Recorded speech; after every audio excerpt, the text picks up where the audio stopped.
The fear of ESN is the beginning of wisdom. The fear of ESN is the beginning of wisdom. You see, I don't know who advised Kenyan soldiers to invade Biafran land, but one of the artificial camp has been terminated by ESN. One of it. Land are building different sites in Biafra land so that it can help Nigerian government to fight the so-called people they call miscreants, which are not even miscreants in Biafra land. Of course, first of all, I have always said it in this very channel that I will never condone violence. Anything that has to do with the destruction of Biafra land, the killing of Biafrans, and whatever have you, I will never accept it and I will never support it. And again, we shall never accept any kind of intimidation. I said some things in the morning that these people are coming with different force, but they don't know how formidable we are. They don't understand how prepared we are when it comes to Biafra restoration, Biafra actualization, and everything that has to do with Biafra. Of course, today is 15th of January. Of course, January is already ending, and very soon we'll be saying Happy New Year to 2024. Whatever you decide this year, make sure you decide well, because you wouldn't want this year to end the way it ended last year. To be barbaric, and demonic as well. So, just the information I'm getting across is that they have started setting camps. These same Kenyan people handed Nnamdi Kanu to his kidnappers, which are the Nigerian government, who kidnapped him and brought him back to Nigerian government unannounced, or to Nigerian soil unannounced. And since then, even though he has warned them in their court, they have still insisted they are not going to release him. Of course, we understand the games they are playing, but one thing they don't even know is that the more they play this game, the more they delay in releasing Nnamdi Kanu, the more ESN and every Biafran gets more ground to fight back whatever they want to produce. But hear me clearly, we have come to realize that one of the biggest message on ground is that people who try to fade warriors out of the universe end up making terrible mistakes, end up announcing them beyond imagination. Nnamdi Kanu is a warrior that you cannot say. He's a warrior that has made his name known, that has written in his name in a stone. Do you understand? He has written his name in a stone with a golden pen. That means it can't be wiped away. So the Nigerian government can keep playing all the pranks they want to play, do whatever they want to do, say whatever they want to say. We are already in the field of marginalization and we know how to fight back. Biafrans are stronger. We are stronger people. That is why we are a people of greater intelligence. That is why we are able to hold down 7 nations fighting us for good 7 years. For good 7 years, we held them down and we said to them, you are not going to win this war, no matter what you come in with, no matter how you try to subdue us.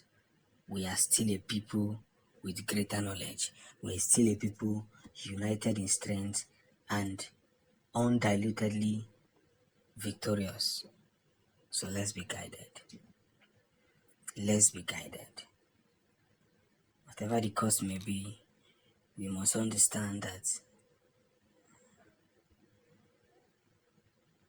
the men of ESN are well-trained soldiers.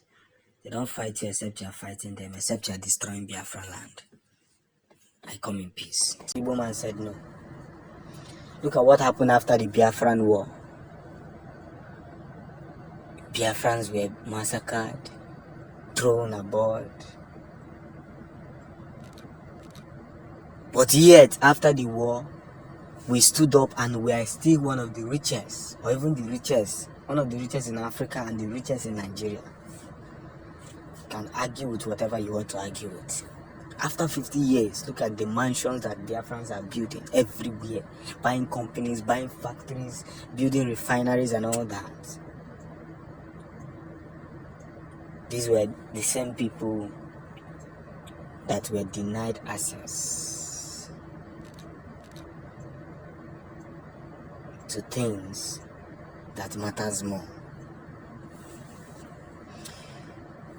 We would be very careful and we would be more of realistic to the very things that we preach. Military men are invading our land, they are taking over our soil, and we shouldn't just be there arguing about who is going to be the next leader. We need to safeguard our land, because it is somebody who owns a house that can hide during the rain. Do you understand? It is when you have a house that you can comfortably hide under the rain.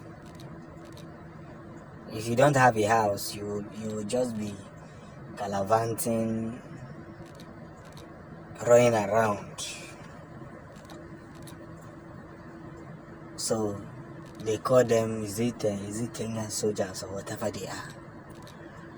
But whoever they are, we have been in war. See, Biafran war has not ended though.